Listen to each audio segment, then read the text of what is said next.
بسم اللہ الرحمن الرحیم۔ آج الحمدللہ ہماری تلاوت کا آغاز سطر پہلے سے اقترب للناس حسابهم وهم فی غفلۃ معرضون۔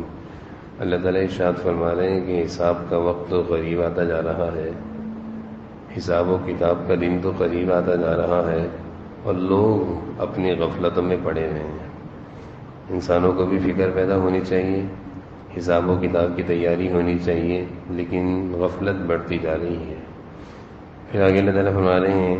لَقَدْ أَنزَلْنَا إِلَيْكُمْ كِتَابًا فِيهِ ذِكْرُكُمْ، کہ اس کتاب میں تمہارا بھی ذکر ہے۔ احنف بن قیس حضرت علی رضی اللہ عنہ کے شاگرد ہیں، انہوں نے اس آیت کو پڑھا لَقَدْ أَنزَلْنَا إِلَيْكُمْ كِتَابًا فِيهِ ذِكْرُكُمْ، کہ اس کتاب میں تم اپنا ذکر تلاش کرو، تمہارا بھی ذکر ہے۔ اللہ والے تھے، تابعین تھے، قرآن کریم کی اس آیت کو پڑھ کر ہل گئے اور قرآن کریم کے صفحے پلٹنا شروع کیے اور اپنا ذکر تلاش کرنا شروع کیا کہ میرا ذکر کن لوگوں میں ہے۔ پہلے اہل جنت کی آیتیں پڑھیں، اہل جہنم کا تذکرہ، اہل جنت کا تذکرہ پڑھا کہ وہ بڑے اونچے درجے کے لوگ ہیں، وہ صدقے اور خیرات کرتے ہیں، کانوا قلیلا من اللیل ما یہجعون، راتوں کو کم سوتے ہیں،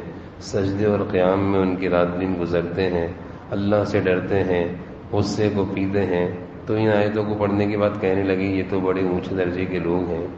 میں کہاں ان میں سے ہو سکتا ہوں۔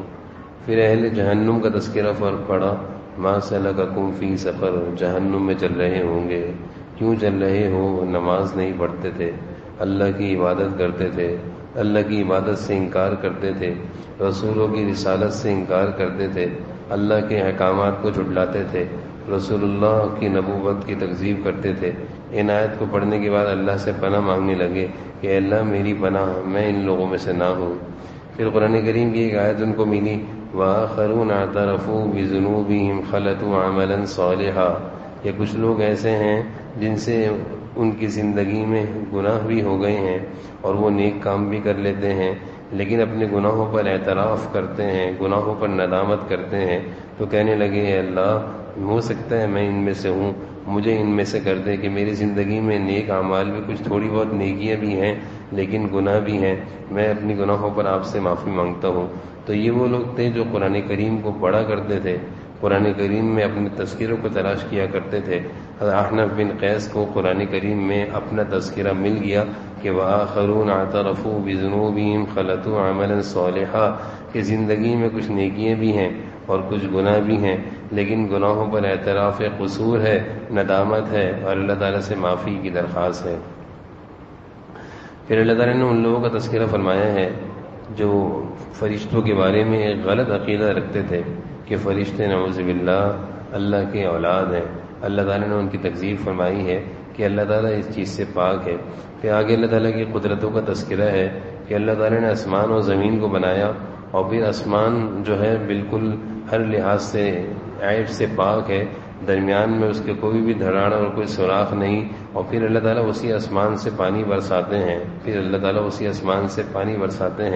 پھر اللہ تعالیٰ نے زمینوں کا، چاند اور سورج کا تذکرہ فرمایا، اور پھر آگے اللہ تعالیٰ نے فرمایا کل نفس ذائقۃ الموت، ہر شخص کو موت کا ذائقہ چکھنا ہے، ہر ایک کو موت پیش آنی ہے۔ وَنَبْلُوكُمْ بِالشَّرِّ وَالْخَيْرِ فِتْنَةً، اور ہم ہر ایک کو دیکھنا چاہتے ہیں کہ وہ شر یا خیر کون سی چیز کو اپنے ساتھ لے کر آتا ہے۔ نیک کاموں کی نیکی کی زندگی کرے گا تو اپنے ساتھ نیکیاں لے کر آئے گا، اور اگر اس نے نیکیاں نہیں کری، گناہوں میں پڑا رہا، تو وہ شر میں پڑ گیا، وہ فتنے میں پڑ گیا، اور وہ اللہ کے سامنے گناہوں کے ساتھ آئے گا۔ پھر آگے اللہ تعالیٰ میزان عدل کا، حساب و کتاب کا، قیامت کے دن جو ترازو قائم ہوگا جس پر انسان کے نیک اعمال تولیں گے اور انسانوں کی برائیاں گنی جائیں گی، اس کا تذکرہ فرمایا وَنَزَعُ الْمَوَازِينَ الْقِسْطَ لِيَوْمِ الْقِيَامَةِ، کل قیامت کے دن ہم وزن ترازو قائم کریں گے اور ذرا سا بھی کسی پر ظلم نہیں ہوگا۔ وَإِنْ كَانَ مِثْقَالَ حَبَّةٍ، اگر کسی نے ذرہ برابر بھی کوئی نیک عمل کیا ہوگا یا کوئی برائی کی ہوگی، اللہ تعالیٰ فرما رہے ہیں ہم وہ سامنے لے کر آئیں گے۔ تو یہاں پہ اللہ تعالیٰ نے فرمایا ہے کہ ہم اعمال کا وزن کریں گے، اعمال کی گنتی نہیں کریں گے، وزن کریں گے، اور اعمال میں وزن آتا ہے اخلاص سے۔ جس قدر اخلاص کے ساتھ اللہ کی رضا کے لیے کوئی بھی عمل کیا جائے گا اس پر اجر و ثواب بہت زیادہ ملے گا، چاہے وہ عمل کتنا ہی مختصر اور معمولی ہو، اور کتنا ہی زیادہ عمل کیا جائے، کتنا ہی بڑا عمل کیا جائے، اور اس میں اخلاص نہ ہو، دکھاوا ہو، ریاکاری ہو، تو اس کا وہاں پہ کوئی وزن نہیں ہوگا۔ کل قیامت کے دن جو ترازو میں اعمال تلیں گے تو اخلاص کے ساتھ جو عمل ترازو میں رکھا جائے گا اس کا وزن بہت زیادہ ہوگا، اگرچہ وہ عمل تھوڑا ہوگا۔ اور اخلاص کے بغیر ریاکاری، لوگوں میں شہرت، دکھاوے کی نیت سے جو کام کیا گیا ہوگا اس کا وہاں پہ کوئی وزن اور کوئی اس پر بدلہ اور کوئی اجر و ثواب نہیں ملے گا۔ پھر آگے اللہ تعالیٰ نے حضرت ابراہیم علیہ السلام کا تذکرہ فرمایا ہے، اپنی قوم کو عرصہ دراز سے سمجھا رہے تھے، اللہ کی توحید سمجھاتے رہے، لیکن قوم کسی طرح سمجھنے کے قریب نہیں آ رہی تھی۔ حضرت ابراہیم علیہ السلام نے سمجھانے کے لیے ایک دن ایک نیا انداز اختیار کیا کہ ساری قوم، عید کا دن تھا، خوشی منانے کے لیے شہر سے باہر نکل گئے۔ حضرت ابراہیم علیہ السلام ان کے ساتھ نہیں گئے، وہ سب کھیل کود کے لیے باہر نکلے ہوئے تھے۔ حضرت ابراہیم علیہ السلام ان کی غیر موجودگی میں بت خانے میں داخل ہوئے، جس میں بے شمار بت رکھے ہوئے تھے، اور چھوٹے بڑے سارے بت تھے، لیکن ایک بت ان میں سب سے بڑا تھا۔ حضرت ابراہیم علیہ السلام کے ہاتھ میں کلہاڑی تھی، چھوٹے بتوں میں سے کسی کا ہاتھ کاٹا، کسی کا پاؤں توڑا، کسی کے ناک کاٹی، اور یہ سب کچھ کرنے کے بعد کلہاڑے کو بڑے بت کے کندھے پہ لٹکا دیا۔ جب قوم واپس آئی تو انہوں نے جب اپنے بت خانے میں اپنے بتوں کا، اپنے معبودوں کا یہ حال دیکھا تو بڑے شرمندہ ہوئے اور بڑے حیران، بڑے غصے میں آئے، بڑے افسوس کرنے لگے یہ کیا ہوا کہ ہمارے بتوں کی یہ حالت ہے کہ وہ اپنا بچاؤ بھی نہیں کر سکے۔ بہرحال سب کو بڑا غصہ تھا اور شک ابراہیم علیہ السلام پر گیا۔ سمعنا فتى يذكرهم يقال له ابراہیم، ہماری قوم کا ایک نوجوان ہے جو ہمارے بتوں کے بارے میں غلط باتیں کرتا ہے، وہی ہوگا، اسی نے کیا ہوگا۔ فأتوا به على اعین الناس، سب نے ابراہیم علیہ السلام کو پکڑ کر عدالت میں پیش کیا۔ انت فعلت هذا بآلهتنا، اے ابراہیم یہ کیا ہوا ہے، یہ کس نے کیا ہے؟ ابراہیم علیہ السلام نے یہ نہیں کہا کہ میں نے نکاح کیا، بل فعل، بلکہ یہ کہا کبیرہم ھذا فاسألوہم، اس بڑے بت سے پوچھو نا جس کے کندھے پہ کلہاڑی ہے کہ یہ کس نے کیا ہے، ہو سکتا ہے اسی نے کیا ہو، پوچھو یہ بتائے گا۔ سب فرجعوا الی انفسہم، جتنے ان کے بت پرست قوم کے بڑے بڑے سردار تھے سب کی گردنیں جھک گئیں شرمندگی کے مارے کہ ہم اس سے کیا پوچھیں۔ لقد علمت ما هؤلاء، تمہیں نہیں پتا یہ بات کہاں کرتا ہے۔ ابراہیم علیہ السلام کہنے لگے افتعبدون من دون اللہ ما لا ينفعكم شيئا ولا يضركم اف لکم، تف ہے تم پر، تو تم ایسے معبودوں کی عبادت کرتے ہو جو اپنے آپ کو نقصان سے نہیں بچا سکتے، وہ تمہاری کیا حفاظت کریں گے؟ جو اپنے ناک کان پاؤں نہیں بچا سکے تو وہ تمہاری کیا حفاظت کریں گے؟ ساری قوم کو یقین ہو گیا کہ ابراہیم نے کیا ہے۔ سب نے کہا کہ ان کو ایک بڑی آگ میں جلانا چاہیے، اور ایک بہت بڑی آگ لگائی گئی۔ ساری قوم کے لوگوں نے مل کر ایک بڑی آگ لگائی، جس آگ کو 40 دن تک جلایا گیا، اور پھر حضرت ابراہیم علیہ السلام کو منجنیق کے ذریعے یعنی توپ کے ذریعے اس آگ میں پھینکا گیا۔ اللہ تعالیٰ نے اس آگ کو حکم دیا آگ ہو، جلانے میں بھی اللہ کے حکم کی محتاج ہے، چھری کاٹنے میں بھی اللہ کے حکم کی محتاج ہے۔ حضرت ابراہیم علیہ السلام چھری چلا رہے تھے اسماعیل علیہ السلام پر، بیٹے کی گردن پر۔ اللہ نے چھری سے کہا چلنا نہیں ہے، وہاں چھری چلی نہیں، یہاں آگ میں ابراہیم علیہ السلام کو ڈالا گیا۔ اللہ نے آگ سے کہا جلانا نہیں ہے، اللہ نے آگ کو حکم دیا جلانا نہیں ہے، حرقوہ وانصروا۔ اللہ کہنے لگے قلنا یا نار کونی بردا وسلاما، اے آگ میرے ابراہیم کے لیے ٹھنڈی ہو، لیکن اتنا زیادہ ٹھنڈا بھی نہیں ہونا کہ ابراہیم کو سردی لگے، بس اتنا ہونا کہ تم سے ابراہیم کو نقصان نہ پہنچے۔ کئی دن تک ابراہیم علیہ السلام کو آگ میں ڈالا رکھا، اور ساری قوم کے لوگ تماشائی بن کر دیکھتے رہے کہ ابھی ابراہیم جلیں گے اور ابھی ان کی ہڈیاں بوٹیاں سب الگ ہو جائیں گی، لیکن اللہ تعالیٰ جب کسی کو بچانے پر آ جائے، ساری قوم اس کو نقصان پہنچانے پر، ہلاک کرنے پر، مارنے پر آ جائے، اللہ نہ چاہے کوئی کسی کا کچھ بھی نہیں کر سکتا۔ یہاں سے یہ عقیدہ ہمیں سمجھ لینا چاہیے، اللہ کی ذات پر بھروسہ اور اعتماد بڑھنا چاہیے۔ اللہ کی ذات بڑی کریم ہے، اگر سبھی اللہ کی ذات پر بھروسہ کر کر اس سے مدد مانگیں تو کوئی اس کو نقصان نہیں پہنچا سکتا، اور اللہ سب کی مدد کے لیے اکیلے کافی ہیں۔ آگے حضرت نوح علیہ السلام کا تذکرہ ہے، مشکلات میں تھے، مصیبت کے وقت میں تھے، قوم نے بڑا ستایا تھا، اس مشکل اور مصیبت میں اللہ سے دعا کر بیٹھے، فاستجبنا له فنجیناہ واہلہ من الکرب العظیم، اے اللہ میں تھک گیا ہوں، میری قوم نے مجھے بڑے دکھ پہنچائے ہیں، میرے اس غم کو دکھ کو دور فرما۔ اللہ تعالیٰ نے حضرت نوح علیہ السلام کی دعا کو قبول کرتے ہی فوراً جواب دیا، وَنَصَرْنَاهُ مِنَ الْقَوْمِ الَّذِينَ كَذَّبُوا إِنَّهُمْ كَانُوا قَوْمَ سَوْءٍ فَأَغْرَقْنَاهُمْ۔ اے نوح، ہم نے آپ کی دعا، آپ کی آہ وزاری اور تکلیف کو سن لیا ہے، اور اب ہم آپ کی مدد کریں گے، اور اب آپ کے مقابلے میں یہ جو آپ کے قوم کے لوگ ہیں ان سب کو غرق کر دیا جائے گا۔ آگے حضرت داؤد علیہ السلام اور حضرت سلیمان علیہ السلام کا تذکرہ ہے، اس کے بعد حضرت سلیمان علیہ السلام کی تخت شاہی کا تذکرہ ہے کہ ایک صبح اللہ تعالیٰ نے حضرت سلیمان علیہ السلام کو ایسا تخت عطا فرمایا تھا کہ وہ ہواؤں پر سفر کیا کرتے تھے اس تخت میں، اور وہ تخت ایک صبح اور ایک شام میں کئی مہینوں کی مسافت طے کیا کرتا تھا، یعنی ایک صبح اور ایک شام میں ہواؤں پر وہ تخت جہاز سے بھی زیادہ اسپیڈ میں کئی مہینوں کی مسافت طے کیا کرتا تھا۔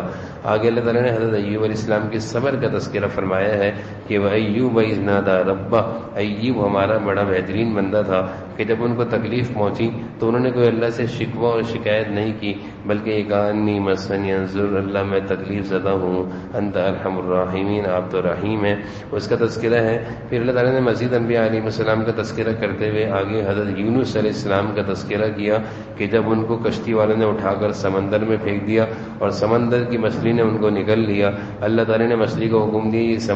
مچھلی کو حکم دیا کہ یونس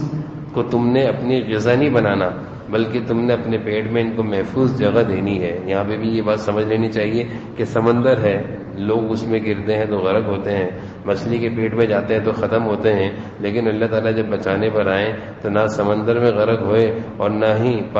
ہی مچھلی نے ان کو نقصان پہنچایا، بلکہ مچھلی کے پیٹ میں حضرت یونس علیہ السلام اللہ کے حکم سے محفوظ رہے، اندر ہی اندر اللہ تعالیٰ سے فریاد کرتے رہے۔ اللہ تعالیٰ نے ان کو کلمات سکھائے کہ اے نوح، ہم تمہیں کلمات سکھاتے ہیں، ان کلمات کو جب پڑھو گے تم بہت تکلیف میں ہو، ہم تمہیں ان کلمات کی برکت سے مچھلی کے پیٹ سے باہر نکال دیں گے۔ چنانچہ اللہ کے سکھائے ہوئے کلمات تھے آیت کریمہ جس کو کہا جاتا ہے۔ حضرت نوح علیہ السلام نے ان کلمات کو پڑھا، لا الہ الا انت سبحانک انی کنت من الظالمین، اے اللہ مجھے اس مچھلی کی پیٹ سے آپ پاک ہیں اور مجھ پر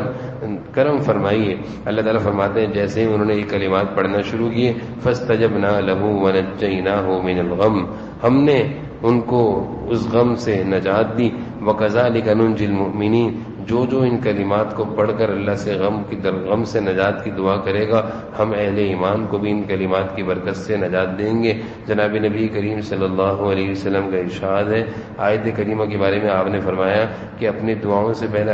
آیت کریمہ پڑھا کرو، آیت کریمہ کے بعد جو دعا کی جاتی ہے اللہ تعالیٰ ضرور قبول فرماتے ہیں، پریشانیوں سے نجات عطا فرماتے ہیں۔ پھر اللہ تعالیٰ ایک ضابطہ بیان کر رہے ہیں کہ دنیا میں جو بھی نیک کام کیا جائے گا ایمان کی حالت کے ساتھ، چاہے وہ کتنا معمولی کام ہو، لیکن اللہ تعالیٰ بہت قدردار ہیں، انسان کی کوشش اور محنت کو ضائع نہیں کرتے، چھوٹی سی چھوٹی نیکی بھی اللہ تعالیٰ اس پر بدلہ دیں گے،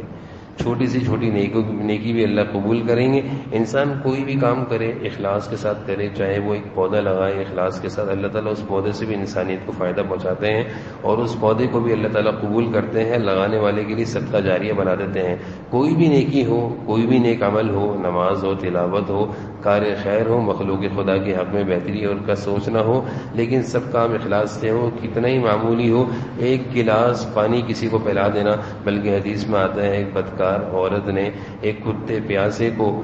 کنویں سے، پیاس سے وہ تڑپ رہا تھا، کنویں سے پانی نکال کر اس کے منہ میں پانی ڈال دیا۔ اللہ کو اس بدکار عورت کی نیکی ایسی پسند آئی کہ یہ زانی تھی، بدکار تھی، اللہ تعالیٰ نے اس کو معاف کیا اور اس کو جنت میں داخل کر دیا۔ حضرت انس رضی اللہ عنہ فرماتے ہیں کسی نیکی کو معمولی سمجھ کر چھوڑو نہیں، معلوم نہیں جنت میں تمہیں یہی نیکی لے جائے، اور کسی گناہ کو معمولی سمجھ کر کرو نہیں، معلوم نہیں جہنم میں تمہیں یہی معمولی سا گناہ لے جائے۔ پھر آگے اللہ تعالیٰ نے جہنمیوں کا تذکرہ کیا ہے، آنکھیں پھٹی کی پھٹی رہ جائیں گی، خوف و گھبراہٹ طاری ہوگا، چیخ و پکار کریں گے، لیکن اللہ تعالیٰ فرما رہے ہیں کوئی ان کی چیخ و پکار کو سننے والا نہیں ہوگا۔ کل جہنمی جب جہنم کے منظر کو دیکھیں گے اور اس میں ان کو پھینکا جائے گا تو وہاں جانے کے بعد شاخصۃ الابصار، آنکھیں پھٹ رہی ہوں گی، چیخ و پکار ہوگی، لہم فیہا زفیر وہم فیہا لا یسمعون، کچھ نہیں سنا جائے گا، بلکہ ان سے کہا جائے گا کہ اب تمہاری کوئی چیخ و پکار سنی نہیں جائے گی۔ آگے اللہ تعالیٰ نے ایک بندوں کے خوف و گھبراہٹ کو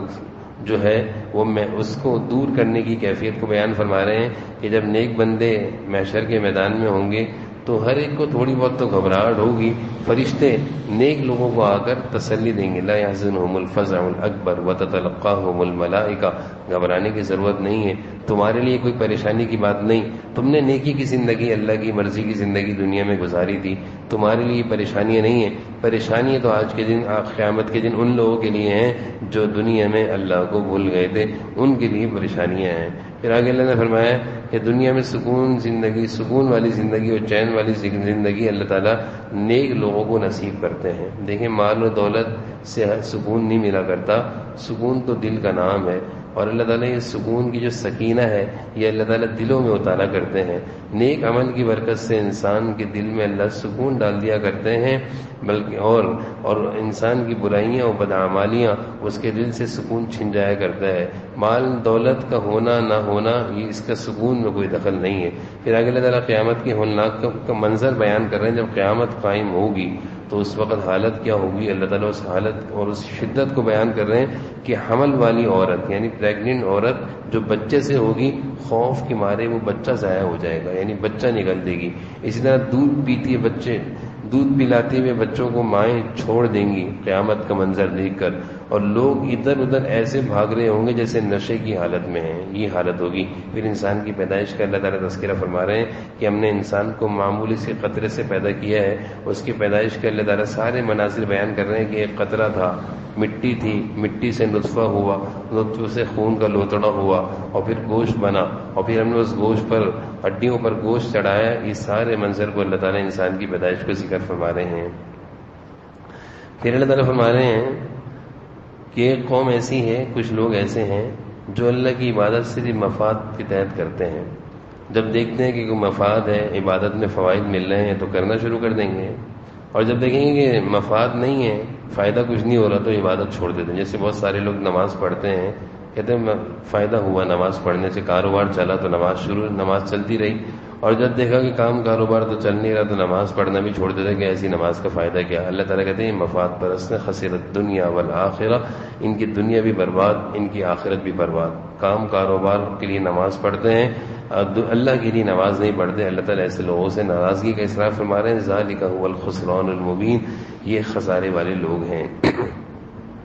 پھر اللہ تعالیٰ انسانوں کی تقسیم کا ذکر کر رہے ہیں کہ ہم نے انسانوں کو دو حصوں میں تقسیم کیے، کافر اور ایمان والے، تیسری کوئی تقسیم نہیں ہے۔ تیسری اور چوتھی تقسیم تو ہم لوگوں نے بنا لی ہے، قومی تقسیم، زبانی تقسیم،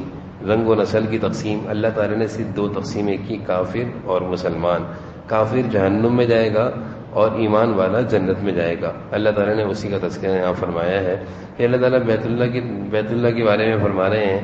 اور بیت اللہ کی تعمیر کا تذکرہ کر رہے ہیں۔ حضرت ابراہیم علیہ السلام کو اللہ تعالیٰ نے حکم دیا تھا بیت اللہ کی تعمیر کرنے کا۔ جب وہ بیت اللہ کی تعمیر سے فارغ ہوئے تو کہنے لگے اللہ اب آپ لوگوں کو بھیج دیں یہاں پہ۔ اللہ تعالیٰ نے حضرت ابراہیم علیہ السلام سے کہا کہ آپ پہاڑ پر چڑھ کر آواز لگائیں، لوگوں کو حج کے لیے دعوت دیں۔ حضرت ابراہیم علیہ السلام پہاڑ پر چڑھے اور آواز لگائی، وَأَذِّن فِي النَّاسِ بِالْحَجِّ يَأْتُوكَ رِجَالًا۔ اللہ تعالیٰ نے اس آواز کو رہتی دنیا تک کے انسانوں کے کان میں پہنچا دیا، اور وہ آواز جو لوگ اس وقت زندہ موجود تھے ان کے کانوں تک بھی پہنچی، اور جو لوگ اس وقت زندہ نہیں تھے لیکن انہوں نے دنیا میں آنا تھا، ان کی ارواح تو موجود تھی، ان تک بھی اللہ تعالیٰ نے اس آواز کو پہنچایا۔ اور اسی آواز کا نتیجہ ہے کہ رہتی دنیا تک اور آج تک لوگ پوری دنیا سے مختلف جگہوں سے بیت اللہ شریف حج اور عمرے کے لیے بھاگے اور دوڑے چلے جاتے ہیں۔ یہ حضرت ابراہیم علیہ السلام کی ایک دعوت اور ایک آواز تھی۔ اللہ تعالیٰ نے اس آواز میں ایسی لذت ڈالی کہ ساری دنیا سے مسلمان بیت اللہ کے لیے حج اور عمرہ کے لیے وہاں پہ آتے رہیں گے۔ پھر آگے اللہ تعالیٰ فرما رہے ہیں شاعر اللہ کی تعظیم کیا کرو، شاعر اللہ کی تعظیم کیا کرو۔ شاعر اللہ سے مراد بیت اللہ ہے، مسجد حرام، مساجد ہیں، قرآن ہے، اللہ کا دین ہے، یہ سارے شاعر اللہ ہیں۔ ان کی تعظیم کرنے کا حکم ہے، ان کی بے اکرامی نہیں کرنی چاہیے۔ پھر آگے اللہ نے فرمایا کہ شاعر اللہ کی تعظیم کرنے والے تقوی والے لوگ ہوتے ہیں، یعنی تقوی والے لوگ ہی شاعر اللہ کی تعظیم کرتے ہیں۔ پھر آگے اللہ تعالیٰ قربانی کا تذکرہ کر رہے ہیں کہ اللہ نے حکم دیا قربانی کرو، لیکن آگے اللہ نے فرمایا کہ اللہ تعالیٰ کو نہ گوشت کی ضرورت ہے نہ خون کی ضرورت ہے، لیکن اللہ تعالیٰ تو تقویٰ دیکھتے ہیں کہ تم کس جذبے کے ساتھ اس قربانی کی عبادت کو کر رہے ہو۔ بہت سارے لوگ قربانی کی عبادت کرتے ہیں، بہت بڑا جانور لاتے ہیں، جذبہ دکھاوا ہوتا ہے، اللہ کے ہاں قبول نہیں ہوتا، ثواب نہیں ملتا۔ اور بہت سارے لوگ قربانی کرتے ہیں، جذبہ اخلاص ہوتا ہے، جانور چھوٹا ہوتا ہے، اللہ تعالیٰ اس کو بڑا چڑھا کر اپنے پاس قبول فرما لیتے ہیں۔ پھر آگے اللہ تعالیٰ انسانوں کا مزید تذکرہ کر رہے ہیں اور جہاد سے متعلق آیتوں کا تذکرہ ہے۔ اللہ تعالیٰ نے جہاد کے فوائد اور مقاصد کو بیان فرمایا ہے اور اسلامی ملکوں کے آئین اور دستور کو بھی بیان فرمایا ہے۔ جہاد کے مقصد کو اللہ تعالیٰ کیا بیان فرما رہے ہیں؟ جہاد کا مقصد یہ ہے کہ مظلوم مسلمانوں کی مدد، عبادت گاہوں کی حفاظت، اللہ کا ذکر لوگ بے خوف و خطر کریں اور مسلمانوں کی عزت اور ان کی جان کی حفاظت۔ اور پھر اللہ تعالیٰ نے اگلی آیتوں میں اسلامی ملکوں کا آئین اور دستور بیان فرمایا ہے کہ جب کوئی ملک اللہ کے نام پر بنے تو وہاں کا آئین اور دستور کیا ہونا چاہیے؟ اقام الصلاۃ، نمازوں کی پابندی کرائی جائے، آتوا الزکاۃ، زکوٰۃ کا نظام ہو، وامروا بالمعروف ونہوا عن المنکر، اور وہاں کے لوگ اچھائی کا